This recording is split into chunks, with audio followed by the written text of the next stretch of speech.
Hola a todos, bienvenidos a nuestro seminario web, Economía de Veracruz 2020-2021, salida de la crisis y alternativas para seguir creciendo.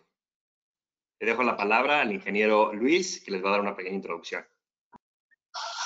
Muy buenos días a todos asistentes a este webinar que amablemente nos comparte Engen Capital, titulado La Economía de Veracruz 2021, la salida de la crisis y alternativas para seguir creciendo, que como su nombre lo dice, nos van a mostrar una serie de estrategias y alternativas para empresas, sobre todo involucradas en negocios internacionales, para pues avanzar en el crecimiento en la situación a veces un poco complicada que estamos teniendo en estos tiempos. Es para mí un gusto, además de agradecer a Alejandro Álvarez, jefe de Mercadotecnia de Engen Capital, la participación de nuestros conferencistas, Rafael García, gerente senior de ventas de Engen Capital, y John Soldevilla, economista en jefe también de Engen Capital. Y bueno, pues a nombre de la Secretaría de Desarrollo Económico y Portuario, pues es que nos puedan acompañar. Estoy seguro que va a ser de gran interés, dado la gran experiencia financiera de Engen Capital. Las recomendaciones y alternativas que les presenten les serán de sean bienvenidos y los dejo en manos de nuestros conferencistas. Muy buen día. Muchas gracias, Luis. Antes de empezar, nada más quisiera platicarles un poco la dinámica y cómo funciona la plataforma. Si se fijan, en la parte superior derecha tienen una flechita color naranja. Esta flechita lo que hace es oculta o muestra el panel de control. A través de esto hay una sección, una cajita que dice preguntas.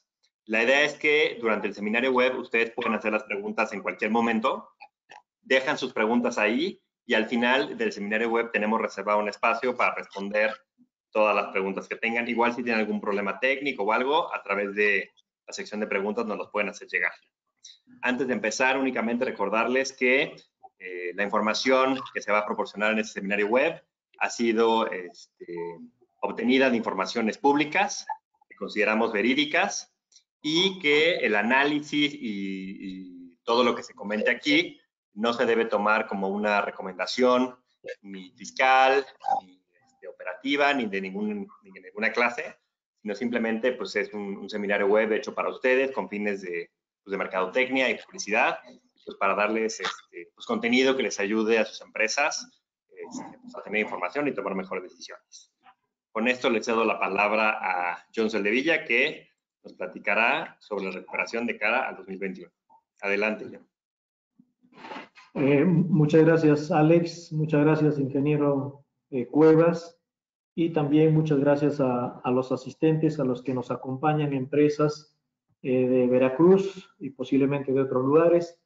En esta ocasión vamos a echarle una mirada, una revisada básica a los temas de la economía, primero a la economía nacional, México, y luego estaremos acercándonos un poco más a la economía de Veracruz, en un intento por descifrar qué es lo que está pasando y cómo podría darse la recuperación de las economías en los siguientes años. Si me permite la siguiente, por favor, Alex. Como todos sabemos, y creo que las noticias son el pan de cada día hoy, la economía mundial ha entrado en una terrible fase recesiva en este año 2020.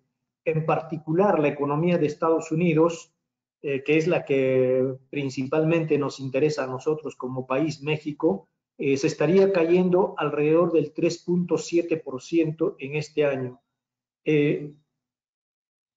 Es una caída no tan aparatosa porque inicialmente, hace varios meses, el mercado y las organizaciones internacionales esperaban que esta caída fuera alrededor del 6.5%.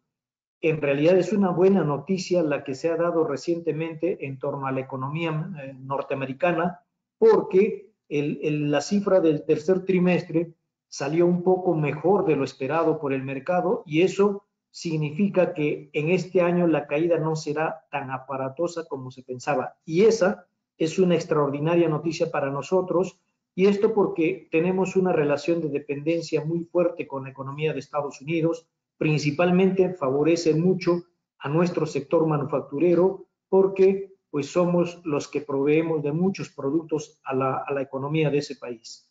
Junto con la caída de la economía de Estados Unidos, que será de 3.7%, la Reserva Federal desde el mes de marzo redujo su tasa de interés hasta 0.25% y muy probablemente, esto es un dato importante, la Fed dejaría su tasa en ese nivel de 0.25 tal vez hasta el año 2023.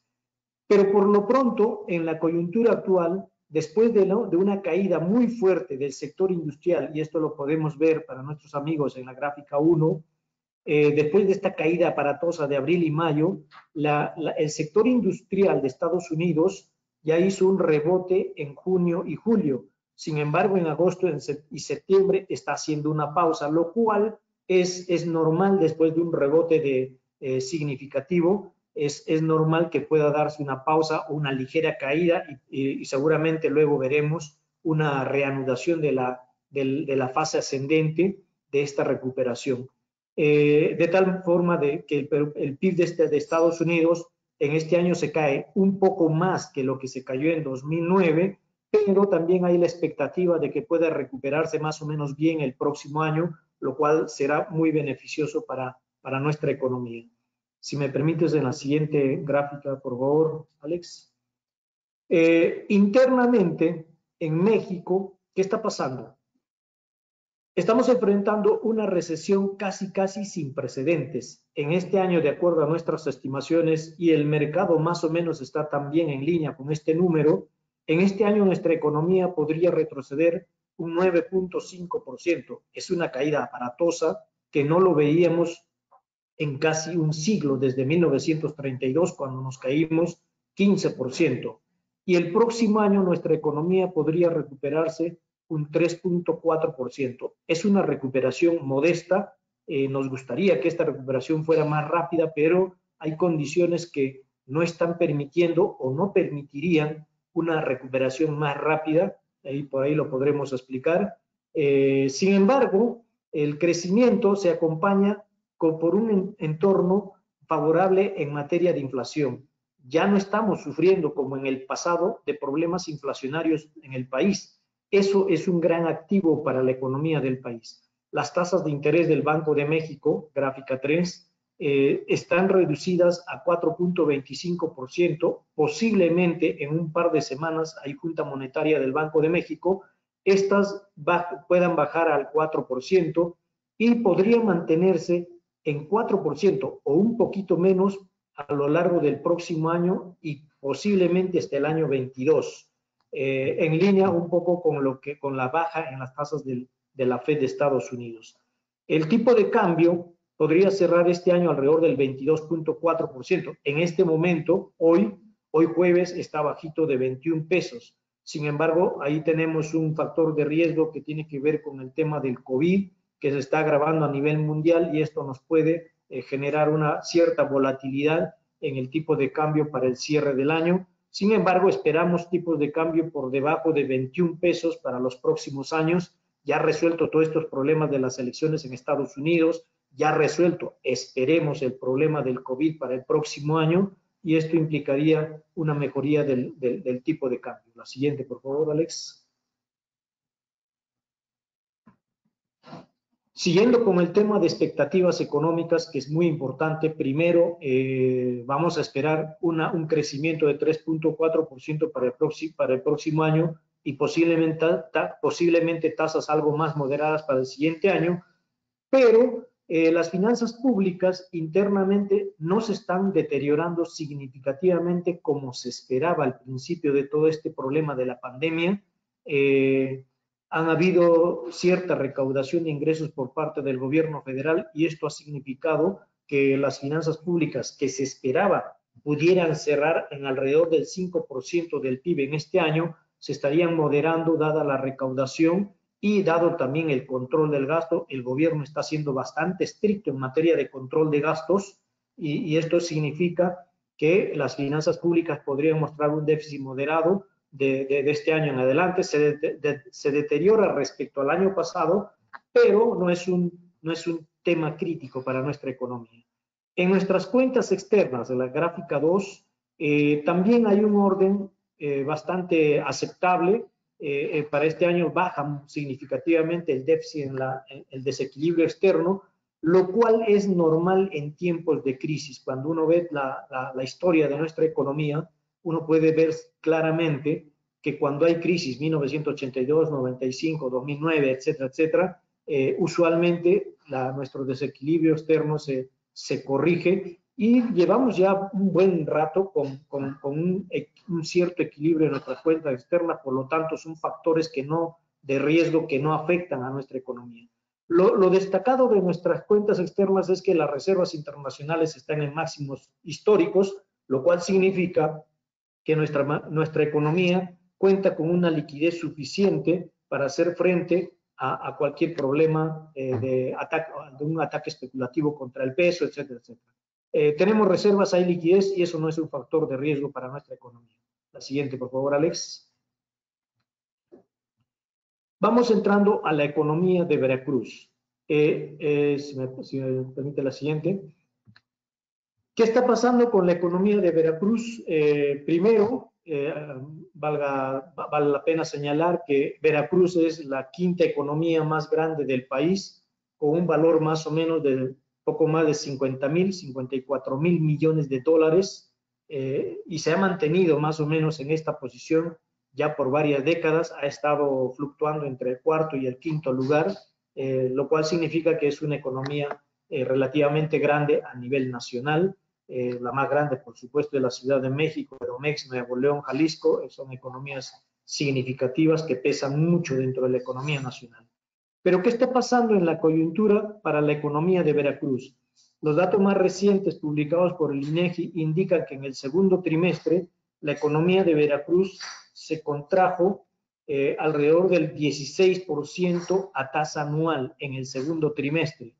Es una caída más moderada que el casi 19% que cayó la economía nacional. Sin embargo, la economía nacional en el tercer trimestre hizo una leve mejoría, como está ocurriendo en general con toda nuestra economía, y cayó 8.6%. Aún no se disponen de las cifras del PIB de Veracruz ni de los otros estados para el tercer trimestre. Esto ya va a salir más o menos por ahí de diciembre. Aproximadamente estará saliendo el PIB. Hay cierto rezago en la publicación de la información del PIB a nivel regional, pero lo que estamos viendo es que la economía de Veracruz no se está cayendo tan fuerte. La verdad es significativa la caída, pero por lo menos no es tan fuerte como la economía nacional, por lo cual seguramente esto da pie para que la economía de Veracruz pueda salir un poco más rápido de esta crisis, de esta recesión que la nacional. La siguiente, por favor. El dato de Veracruz, la caída del 16.5% del segundo trimestre, está rankeado en esta gráfica 1 versus qué tan bien o qué tan mal les ha ido a los demás estados.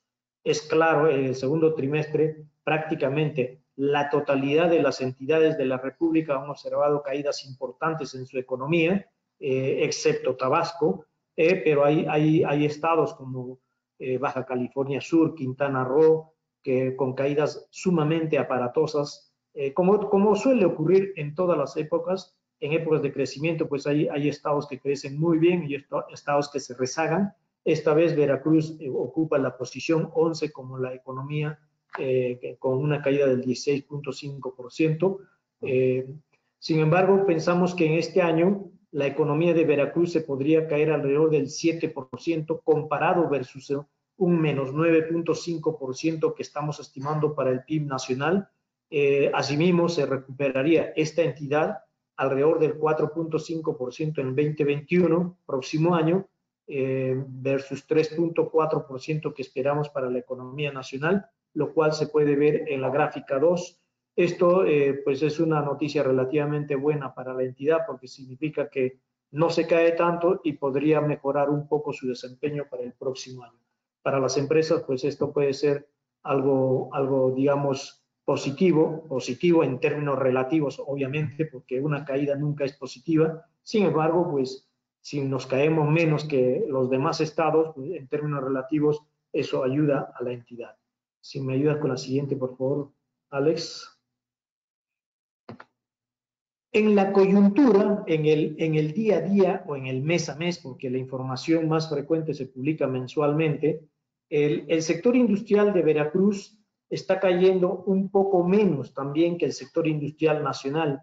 También la última cifra disponible de este sector, que es importante para la entidad, como lo es también importante a nivel nacional, es para el mes de junio. Ya tenemos los datos del sector industrial a nivel nacional hasta el mes de agosto. En una semana, en 2-3 semanas se da a conocer ya el dato de septiembre.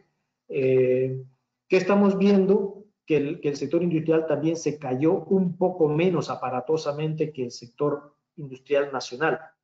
El industrial nacional y en general las industrias o el sector industrial en casi todos los estados se cayeron de manera aparatosa. El que se caiga el nacional alrededor del 30%, 32%, es una caída que no habíamos visto en mucho tiempo, y el que se caiga en el caso de Veracruz alrededor del 28, 29%, también es una caída sumamente aparatosa, del cual obviamente la salida tendrá que darse a manera de rebote, y eso es lo que estamos viendo más o menos para el nacional. Pensamos también que el sector industrial de Veracruz estará haciendo un rebote, de hecho ya lo está haciendo levemente con sus datos de junio. En abril, en mayo se cayó fuerte, y en junio la caída es menos significativa, y así seguramente seguiría cayendo, pero a tasas más moderadas, lo cual es casi una norma. Después de un desplome de esas magnitudes, pues esperamos estos rebotes,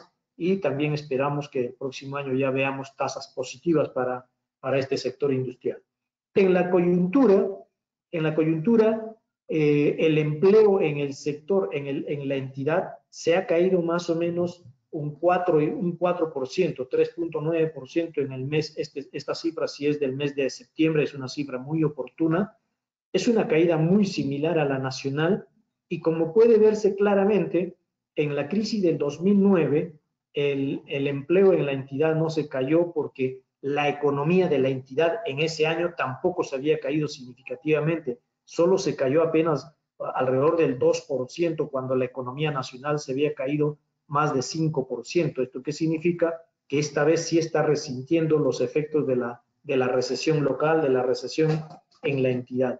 En materia de ventas, la entidad también se está comportando mejor que su correspondiente nacional. Mientras que la nacional se cayó por ahí del 24-25%, en Veracruz la caída ha sido como del 17-18%, y su recuperación, como puede verse muy claramente, y esta cifra es al mes de agosto, última disponible, también la recuperación está siendo un poco mejor que la vista nacional. En materia de inflación, los precios en la entidad se comportan bastante parecidos a la nacional. Hay una muy alta correlación. La siguiente, por favor, Alex. Algunas industrias de Veracruz. Algunos datos importantes. Primero, hay una clara, una muy marcada estacionalidad de la industria alimentaria en entidad. Esta es la parte manufacturera del sector alimentario. No estamos tomando en cuenta acá la parte agrícola, estamos tomando solo la manufactura de alimentos, y claramente se puede ver, o sea, apreciar una enorme estacionalidad de este indicador. Solo como referencia, ¿y esto qué significa? Que la producción de alimentos en la entidad es demasiado importante a nivel nacional. Primero, un dato importante, del PIB de manufacturas en la entidad, 40% lo compone el sector de alimentos. Es un peso grandísimo, mucho más que el 20% que en su vista nacional. ¿Esto qué significa? En el país, en México, la industria de alimentos pesa 20% del sector manufacturero. En Veracruz, alimentos pesa 40% del PIB manufacturero. Cuando uno ve un poco el tema de la producción, no el PIB propiamente, sino el valor de la producción, la de alimentos pesa 7.7% de la industria de alimentos a nivel nacional.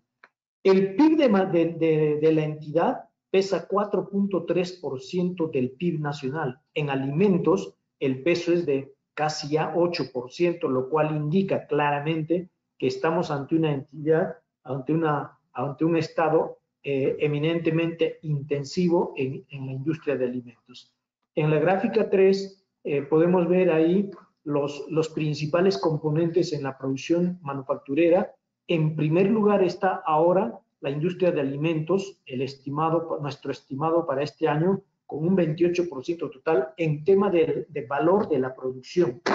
Y se puede ver claramente cómo año con año esta industria ha estado ganando presencia dentro de la entidad. Antes, la industria química, la gráfica azul, la línea azul, era el principal componente del sector manufacturero de la entidad.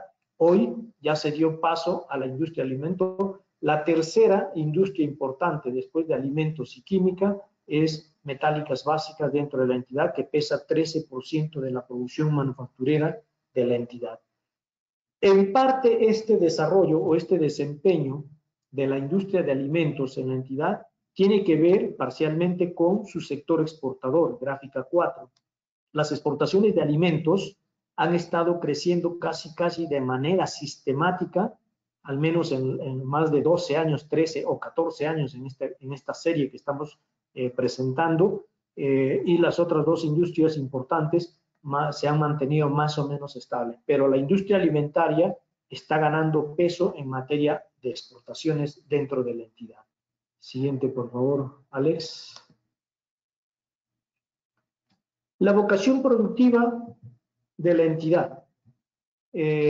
Claramente, como ocurre a nivel nacional, los servicios inmobiliarios pesan mucho dentro de la entidad, el comercio al por menor, la construcción, el comercio al por mayor, ahí aparecen los datos, los millones de dólares. Estas cifras corresponden a la última cifra disponible a nivel anual, que se tarda mucho en publicarse por parte del INEGI, es del año 2018. Pero por ahí aparece la industria alimentaria en el 2.4, en el sexto lugar, es decir, en el Estado, la industria alimentaria sí tiene un peso específico importante como industria, ¿no? Y en parte, este tipo de industrias están creciendo un poco con base en sus exportaciones. Sin embargo, solo de manera complementaria, ya creo que casi para terminar, las exportaciones del Estado como porcentaje de su PIB representan hoy en día poco más del 12%, casi 13% del PIB estatal. Esta es un área de oportunidad para el Estado porque claramente estamos viendo que el Estado no es intensivo en exportaciones. Aunque las exportaciones alimentarias han estado creciendo bien, destacadamente, sin embargo, las exportaciones totales de la entidad solo representan 12% de su PIB estatal, cuando a nivel nacional las exportaciones totales representan hoy en día 37% del PIB del país, del PIB nacional. Esto que nos está indicando claramente que estamos en una entidad poco intensiva en exportaciones, lo cual podría representar un área de oportunidad para el crecimiento del sector, de la entidad, vía las exportaciones. Las exportaciones en el país después de la firma del Tratado de Libre Comercio en 1994 crecieron de manera significativa y han sido una fuente de crecimiento para el país, y creo que en la entidad todavía hay ese espacio como para que pueda crecer, promover las exportaciones y ayudar al crecimiento de la economía de la entidad. Si me permite la siguiente, Alex. Esto es un grupo de indicadores básicos de la macroeconomía de la entidad, algunos indicadores del PIB, el PIB agropecuario, como en este año, por ejemplo, el PIB agropecuario estaría creciendo en la entidad alrededor del 3.8%, mucho más significativo que el agropecuario nacional, que crecería apenas 0.4%, el sector industrial, el sector servicios, el empleo vía los asegurados en el IMSS, que se cae más o menos similar a la media nacional, la estabilidad de la inflación, el crédito que en este año está observando una caída en la entidad, después de observar un fuerte crecimiento en el año 2018, estamos viendo 2 caídas consecutivas, la cartera vencida que no representa un problema para la entidad y sus exportaciones que en este año podrían caerse más o menos 12%, también menos intensiva que la caída exportadora a nivel nacional. Y finalmente, si nos permites, Alex, unas conclusiones, ¿no? La recesión de Estados Unidos de este año y su recuperación para el próximo año. Siguiente, por favor, Alex. En México, creo que lo peor de la crisis ya pasó en abril y mayo. La causa de la crisis, obviamente, el COVID y el cierre de industrias no esenciales.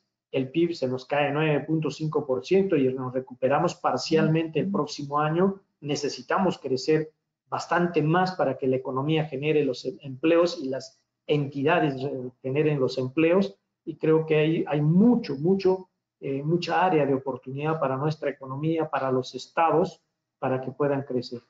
El COVID sigue siendo un riesgo para este año y el próximo año, para este año ya prácticamente se nos acaba, pero sigue siendo un riesgo para el próximo año. La recesión en Veracruz sería menos severa que la nacional y su recuperación algo mayor, es lo que nosotros estamos más o menos visualizando. La siguiente, por favor, ahí. Y claramente, como lo hemos comentado, la industria manufacturera está concentrada significativamente en el estado de Veracruz hacia la industria alimentaria, pesando 40% del PIB manufacturero, seguida de química y metálicas básicas, y Veracruz es la 5ª economía del país. Me parece que con esto cerramos esta parte de la parte económica y sectorial del Estado. Y doy paso, cedo la palabra a nuestro compañero Rafael García para que continúe con la presentación. Muchas gracias. Gracias, John. Muchas gracias. Gracias, John. Pues bueno, hemos revisado datos económicos y las expectativas de aquí a 3 años. Y ahora veremos cómo sacar ventaja competitiva en esta recesión. Ante la crisis, pues tenemos de 2 sopas, ¿no? Entramos en pánico, pero esa no es una opción para los empresarios porque si no cerrarían todas las empresas. O tratamos de ver oportunidades, las oportunidades para seguir creciendo en esta crisis COVID-19, ¿no? La siguiente, por favor. Me quisiera enfocar básicamente que en las crisis hay que enfocarse a generar eficiencias en las empresas y optimizar recursos. Esto lo tenemos que hacer maximizando beneficios económicos de las empresas, tomando oportunidades que genera la presente crisis, apalancando nuevas tecnologías para que tenga una ventaja competitiva y poder seguir creciendo, que sigan creciendo las empresas. Quiero aterrizar toda esta información en 2 casos prácticos. Uno que viene muy ad hoc aquí a la economía de Veracruz, que es la agroindustria o lo de alimentos y bebidas. Esta es una empresa, al siguiente, que se dedica a alimentos y bebidas y estaba pensando en adquirir un equipo. Este equipo que les presento es uno para empacar comida ready to eat, tipo cuando van a Walmart que toman la lechuga ya lista para comer, pero pues podría ser en el caso de la región citrícola, pues una cepilladora, una seleccionadora de fruta. Para los ingenios podría ser un frente de caña de cosecha o un tractocamión o un equipo agrícola, ¿no? Entonces esta empresa en particular quería adquirir esta maquinaria que le iba a dar una eficiencia en su producción para minimizar mermas, duplicaría su capacidad para atender más y mejores clientes. Y aparte ahorita con lo de la pandemia, pues tenía un precio especial, ¿no? Había un descuento. Entonces era evidente que la empresa iba a adquirir el equipo sí o sí, porque le convenía, ¿no? Entonces la decisión es que todos los empresarios se enfrentan es, ¿lo pago con recursos propios de capital o lo financio? Y si lo financio, ¿cómo lo haría? con un crédito simple, un crédito tradicional o un arrendamiento, ¿no? Es aquí donde nosotros, nuestro ADN de Engen, los ejecutivos, somos curiosos y siempre hacemos muchas preguntas a los clientes, bastantes. Muchas veces dicen, oye, ¿por qué me preguntas tanto? Pues es como un doctor, ¿no? Cuando vas al doctor, él te empieza a levantar su expediente, entonces quiere saber todo lo que te ha ocurrido históricamente, pues, para poderte dar la mejor solución.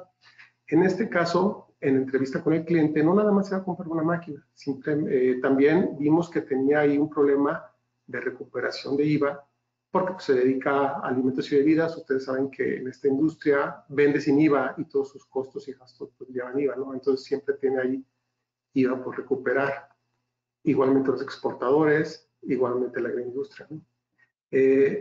Vimos también que la maquinaria que iba a comprar, pues no es que ya estuviera ya construida, tenía que dar anticipos para que se fuera construyendo y no se fabricaba en México, tenía que importarse. También vimos que por los buenos márgenes de la empresa en esta industria tiene una alta carga de ISR. Entonces, la solución que ya le dimos nosotros, en base a lo que vimos en la entrevista, fue en dos partes. Dale, por favor. La primera solución fue hacer un sale-leaseback de un equipo que ya tenía en su balance. Pusimos a trabajar su activo para que rindiera. Con este sale-leaseback, como se nos los iba a vender y nosotros íbamos a pagar el IVA del equipo, pues iba a recuperar ese IVA inmediatamente y ya no tenía que enterar a Hacienda. ¿Por qué? Porque tenía IVA por recuperar. Y básicamente se le dio la solución ahí. Y adelante, esa es la primera parte, ¿no? Donde nos vendió un equipo de 50 millones de pesos. Inmediatamente él pudo recuperar 8 millones de IVA día 1. Para la adquisición del equipo nuevo, lo dividimos en dos partes. Adelante, había que dar un anticipo a los proveedores, un anticipo de 6 meses, donde si lo comparamos contra la opción que tenía de un crédito simple, en el arrendamiento pusimos la renta equivalente solo a los intereses para ir construyendo el equipo. En cambio, el crédito ya tiene algún componente de capital y de intereses. Entonces, en este periodo, le ahorramos 1.2 millones de flujo en esos 6 meses para empezar a construir el equipo. Y finalmente nosotros hicimos la importación. Y luego ya en el arrendamiento, lo hicimos también en dos partes. Como el equipo tenía que ser importado y lo teníamos que poner a punto, hacer pruebas para que las garantías fueran válidas, nosotros le dimos un esquema de pagos bajo para poder que el equipo empezara a producir, en comparación a un crédito que también ya tenía algo de componente también de capital, y ahí le pudimos ahorrar otros 1.9 millones de pesos en ese periodo de 1 a 3 meses. Y ya en el largo plazo, el beneficio fiscal del arrendamiento con un plazo de 60 meses fue mayor en comparación a un crédito, porque si es un crédito, pues hace deducir solamente los intereses y la depreciación de los equipos, que en este caso la depreciación del equipo iba a 10 años.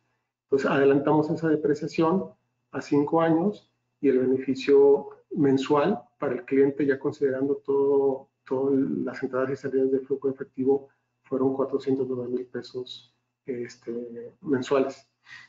Aquí cabe, si se hace la pregunta, oye, pues no es comparable un crédito simple de 36 con un arrendamiento a 60 meses. Se le hizo el análisis al cliente a valor presente neto para demostrarle que a pesos corrientes, en el mismo periodo de tiempo, toda la cantidad de dinero que ahorraba, ¿no? Este es un ejemplo de cómo podemos ahorita en este tiempo de pandemia, si las empresas tienen que adquirir algún equipo, pues hay que hacerlo de manera eficiente para poder generar y exprimir todos los recursos y tener mejores ahorros. Adelante. El otro caso de optimización de recursos es una empresa que se dedica a la fabricación de empaque, ¿no? Y si tú veías él que estaba solicitando un crédito para capital de trabajo, ¿no? Entonces, si veías los números, decías, oye, no necesita dinero, al contrario, tiene muy buenos márgenes, ya tiene pasivos bien atendidos, y también en la entrevista con el cliente, preguntando, nos dimos cuenta que estaba ya muy... las garantías que tenía con las instituciones estaban ya muy acotadas y ya no podía crecer. ¿Por qué? Porque tenía ya una hipoteca industrial sobre esos créditos, es decir, tenía ya su balance, inventarios, cuentas por cobrar, activo fijo, planta, maquinaria de equipo ya muy saturados con las instituciones y ya no le permitía crecer. Tenía 20 líneas de crédito a corto plazo, revolventes, y 10 líneas de largo plazo, lo que le implicaba ahí algún riesgo operativo, pues de estar siempre actualizando expedientes de crédito para cada banco, comisiones ineficientes por no uso de la línea. Fue lo que nos dimos cuenta en esa entrevista, ¿no? Y pues aquí había de dos sopas: o le inyectaba capital los accionistas para poder aliviar esa situación, o habría que reestructurar deuda, ¿sí? Entonces, con la reestructura que nosotros pudimos hacer en este año, en año de pandemia, le dimos los siguientes beneficios al cliente. En cuanto a garantías, pues tenía en el Club Deal de los 7 bancos, tenía una hipoteca industrial de todo su balance. Con Engine Capital solamente tomamos la maquinaria y el equipo. Es decir, liberamos los inmuebles para que en un futuro, si necesitaba otra vez tener líneas de crecimiento, poder ocupar esos inmuebles para garantizarla. Pero ahorita pues, los accionistas estuvieron muy contentos en poder liberar esa garantía. Pasamos de una mezcla de tasas variables y fijas a una tasa totalmente fija en el arrendamiento. Eso reduce pues, riesgo de mercado de tasas de interés y todo eso. Con la propuesta que le hicimos al cliente, le liberamos un flujo adicional de 25%. Y ese 25%, en vez de pedir una línea de crédito adicional, lo reinvertían en la misma empresa, y con márgenes de operación entre un 7 y un 15%, pues le daba mayor rendimiento que una inversión en algún banco, ¿no? También se quitaron los clean-ups que le pedían los bancos. El costo, el análisis ya del costo del flujo de efectivo a valor presente neto contra el Blue Deal se devengaba en 3 años en comparación a nuestra solución de arrendamiento, que le ahorró un 4.8%, devengando en 7 años, ¿no? Es decir, le dimos ya con todos los beneficios del arrendamiento fiscales y pudimos ahorrarle aún así un costo del 4.8%. Y tuvimos, o sea, las consideraciones en los covenants es, el Club Deal se registra como una deuda de incremento apalancamiento, mientras que fiscalmente, contablemente ya hay los boletines ya se registran en el balance y en el pasivo los arrendamientos. Sin embargo, las reglas dicen que se contabiliza valor presente de las rentas y no se contabiliza el valor residual. Esto hace un apalancamiento menor que si contabilizaras toda la deuda. Y por lo tanto mejora un rendimiento sobre activos y mejora sus razones de liquidez. Otro beneficio fue que con la estructura de nosotros fueron rentas con un escudo fiscal y se redujeron las comisiones ineficientes por no uso de líneas de crédito de corto plazo. Y pues, administrativamente, pues ahora en vez de tener 7 bancos armando expedientes y todo eso, ahora simplemente se enfocaba a un acreedor para mantener su expediente actualizado. Estos son 2 ejemplos de cómo ahorita en épocas de crisis nosotros hemos podido optimizar y generar eficiencias en nuestros clientes. Nosotros tratamos de entender, se oye muy trillado siempre hacer un traje a la medida, pero realmente, créanme, nosotros entendemos los negocios, tenemos el ADN industrial y financiero, los combinamos y generamos eficiencias para nuestras empresas, para los clientes. Pues eso sería todo, Alejandro. Muchas gracias, Rafa.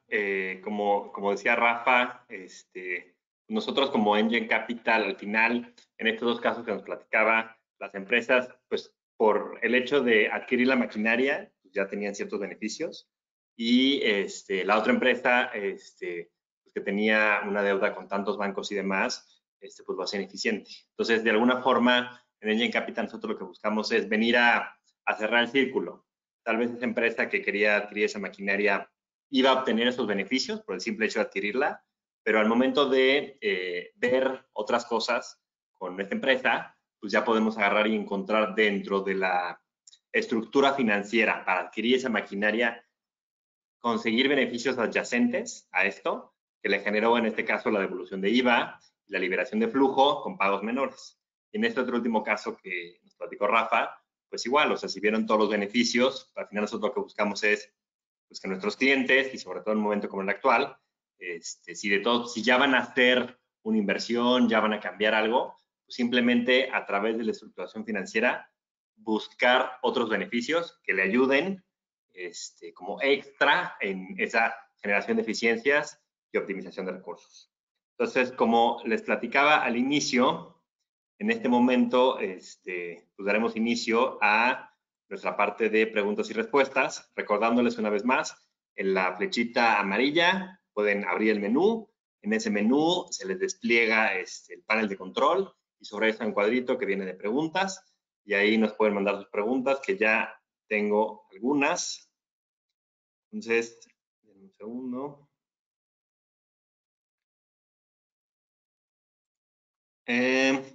Por Juan Pablo Alcántar. Dice, actividad portuaria y petrolera. En temas portuarios, las CGB son más resistentes y se recuperan más rápido, lo que hace que Veracruz, con sus 3 puertos, se recupere al nivel de las exportaciones que aceleran su crecimiento en cuanto a las economías se abren de nuevo. En hidrocarburo, la demanda bajó y no se recupera tan rápido hasta que la movilidad se recupere. Opinión. Me gustaría escuchar la opinión del presentador al respecto. John, creo que está para ti. Sí, un poco, muchas gracias por la pregunta. Si entendí bien, la actividad portuaria, pues obviamente está afectada o fue afectada significativamente, y como todo el tema de transportes terrestre, aéreo, etcétera, por esta recesión, siendo un país altamente exportador, porque recordemos, somos uno de los países más exportadores del planeta. Somos hoy en día el primer proveedor de productos hacia Estados Unidos, somos su principal proveedor de productos a Estados Unidos, ya superamos a China. ¿Y eso qué significa? Que en esta coyuntura de cierre de la economía de Estados Unidos, obviamente nos ha golpeado significativamente a todo tipo de temas de transportes. En la apertura de la economía de Estados Unidos también está generando ya que estemos exportando. Por ejemplo, nuestras exportaciones ya están muy cerca de recuperar sus niveles de la prepandemia. ¿Por qué? Porque Estados Unidos ha abierto. En materia de la industria petrolera, nosotros en México estamos enfrentando un problema serio porque desde que produjimos nuestros máximos históricos por allá de 2004, ya hace 16 años, no hemos vuelto a revertir, no hemos podido revertir la tendencia negativa de la industria petrolera. Por lo tanto, esta industria todavía está enfrentando un gran problema para reactivarse. El gobierno está inyectando bastante dinero a Pemex en un intento por reactivar su producción, todavía no lo logra, pero mientras tanto, pues hay que seguir a ver qué sigue de todo esto, a ver si ya la producción de petróleo empieza a crecer para que incluso hay que transportar transportar ese petróleo y por lo tanto pues, habrá que esperar un poco más a ver si hay resultados positivos de la política del gobierno de inyectarle recursos a Pemex. Inclusive estamos abriendo las refinerías, estamos construyendo una refinería nueva, Dos Bocas, y todo eso tendrá que ayudar eventualmente, no sabemos exactamente desde cuándo, tendrá que ayudar a la industria petrolera. Muchas gracias, John. Tenemos otra pregunta de Manuel Cruz que dice, a nivel nacional, antes que Veracruz, ¿cuáles son los estados con mayor presencia en la industria de alimentos? Ya vimos la industria de alimentos en Veracruz.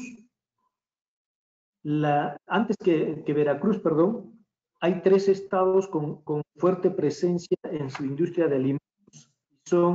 El primero es el Estado de México. Ellos pesan 12% más o menos 12% de la industria de alimentos a nivel nacional. Luego está el Estado de Jalisco, que también tiene un peso importante por ahí del 10% más o menos. Luego viene la Ciudad de México, que es productor de alimentos en la parte manufacturera, es el tercer lugar.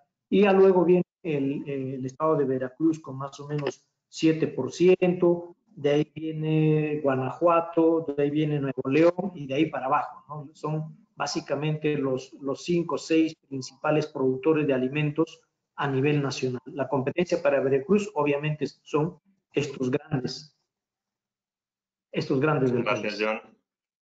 Por Arturo Martínez, y estaba para ti, Rafa, que si puedes explicar otra vez un poco con más detalle el tema de cómo el arrendamiento, desde un punto de vista fiscal, es más conveniente que adquirir el equipo. Sí, gracias. Bueno, en la adquisición todo depende de la depreciación del activo que vayamos a adquirir. Por ejemplo, generalmente cuando se compra algún equipo que no tenga ruedas, se deprecia 10 años. Si esa depreciación la traemos a valor presente contra los flujos o los beneficios fiscales que te genera la renta a un plazo menor, a 5 o a 6 años, adelantamos ese beneficio, la depreciación. Te ahorra fiscalmente el arrendamiento, te ahorra el 30% de la renta que estás pagando. Si eso lo traemos a valor presente a una tasa de descuento que generalmente es el costo de capital de los accionistas, o sea, el dinero de los accionistas, siempre va a haber un beneficio con el arrendamiento puro de los equipos. Muchas gracias, Rafa. Pregunta Gonzalo 3, Capitán. Buenos días, muchas gracias por el webinar. ¿Se pueden compartir las gráficas dando el crédito a La Fuente y a Engen? Bueno, nosotros les vamos terminando el seminario, les vamos a mandar un correo con la grabación de este seminario y los materiales del mismo, y un pequeño estudio que preparamos sobre el estado de Veracruz. Y sí se pueden compartir. Pregunta también Luis Antonio Flores. ¿Cuáles son las causas sobre la caída de Veracruz versus el PIB nacional en esta crisis respecto a la crisis del 2009? ¿Dónde Veracruz cayó en menor nivel? Las causas son que en esta ocasión, recordemos, en el año 2009, la economía de Veracruz cayó muy poco comparativamente con el nacional. Pero esta vez la caída es significativa. En el segundo trimestre se cayó 16.5%. ¿Y esto por qué? Fundamentalmente por el desplome de las manufacturas, el desplome de la construcción y la fuerte caída, no un gran desplome en el tema de los servicios. Lo que más le ha pegado al Estado, y como ha pasado con muchas entidades de la República, son los desplomes del sector manufacturero, la industria automotriz, la industria de metálicas básicas, la industria química, etcétera, etcétera, y también la construcción, que es un sector muy importante dentro de la entidad. La construcción se cayó de manera aparatosa en todos los estados de la República. Muchas gracias, John. Pregunta José Manuel Wong Corado. Buen día. ¿Qué recomiendan realizar de esta propuesta en el sur de Veracruz por desarrollo del corredor interoceánico CIIT? IT.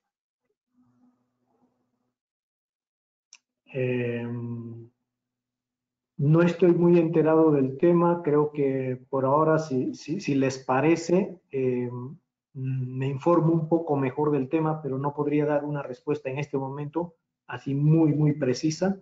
Entonces, preferiría dejar pendiente esa respuesta si nos permite. Claro que sí. Hasta el momento son todas las preguntas que tengo. No sé si alguien más de la audiencia quiere mandar alguna otra pregunta.